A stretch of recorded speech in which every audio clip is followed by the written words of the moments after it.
अच्छाई की शुरुआत खुद से ही करनी पड़ती है, क्योंकि दूसरों को तिलक लगाने से पहले खुद की उंगली में तिलक लगाना पड़ता है। यही भगवान कृष्ण का संदेश है। अक्सर हम सभी लोग इस दुनिया में इस बात की प्रतीक्षा करते हैं कि सामने वाला हमसे सभ्यता से पेश आए, अन्यथा हम सभी को बहुत ही बुरा लगता है। इस तरह से हर मनुष्य के मन में दूसरे से बहुत सारी अपेक्षाएं होती हैं, बहुत सारी इच्छाएं भी होती हैं।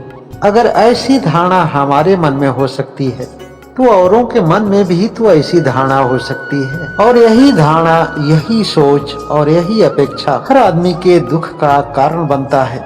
गीता में कहा गया है कि यदि खुद को खुश रखना है तो परिस्थिति को बदलो या खुद को बदलो, और यदि ऐसा संभव ना हो तो ऐसी हालात और ऐसी परिस्थिति से ही दूर हो जाओ।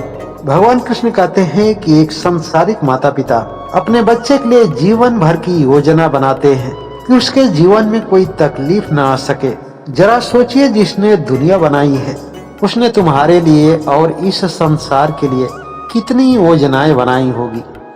जो छोटी छोटी बातों को लेकर और छोटी छोटी कामनाओं और इच्छाओं को लेकर जीवन में हताश रहते हैं, निराश रहते हैं, उदास रहते हैं। जरा सोचो कि तुम्हारे इस हालात को देखकर परमात्मा को कितना दुख होता होगा। मन के पास कोई भी ज्ञान नहीं होता है, मन बिल्कुल ही अंधा होता है। मन का मार्गदर्शन बुद्धि करती है। बुद्धि कहती है कि यह सही है तो मन सही मान लेता है। बुद्धि कहती है कि यह गलत है तो मन गलत मान लेता है। अगर मन अंधा है और मन की बात सुन नहीं सकते और बुद्धि हमारी शुद्ध नहीं है, पाप धर्मों में लीन है, तो हमारे पतन से दुनिया का कोई भी व्यक्ति बचा नहीं सकता है। हमें हमारी सुरक्षा तो केवल भागवत धर्म और भागवत कर्म ही कर सकता है। इसलिए इस संसार के हर मनुष्य को भागवत ज्ञान होना अनिवार्य है। अनायास सांसारिक दुखों में रोता वही है जिन्हें इस बात का ज्ञान नहीं है। अपने जीवन की होनी और अनहोनी पर रोने के बजाय परमात्मा के हर एक निर्णय को स्वीकार करें। जिस मनुष्य की बुद्धि सही और शुद्ध होती है, उसका मन ही उसका मित्र बनकर उसके सुख और उसके दुख की निरर्थकता का बोध कराता है। हमारे जीवन में आधे दुख तो इस वजह से आते हैं कि अनावश्यक हम दूसरे से अपेक्षा रखने लगते हैं, और आधे दुख तो इस वजह से आते हैं कि हम अपने उन रिश्तों पर भी संदेह करने लगते हैं जिन पर हमें बिल्कुल ही नहीं करना चाहिए।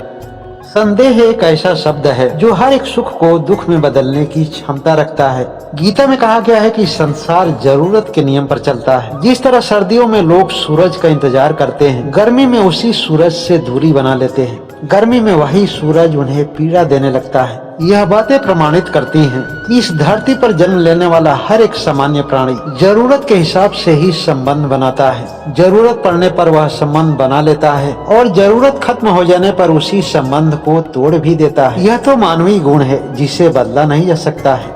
हाँ, इसमें सुधार जरूर किया जा सकता है, क्योंकि कोई भी संत और सन्यासी वह खुद की जरूरत के लिए किसी प्राणी से संबंध नहीं रखता है। जो दूसरों की जरूरत बन जाए वही सन्यासी कहलाता है, वही भागवत प्रेमी है और वही भागवत अनुयायी। अगर यह बातें सत्य हैं तो कमेंट में श्री राधे जरूर लिखें और एक बार प्रेम से बोलें, श्री राधे श्री राधे।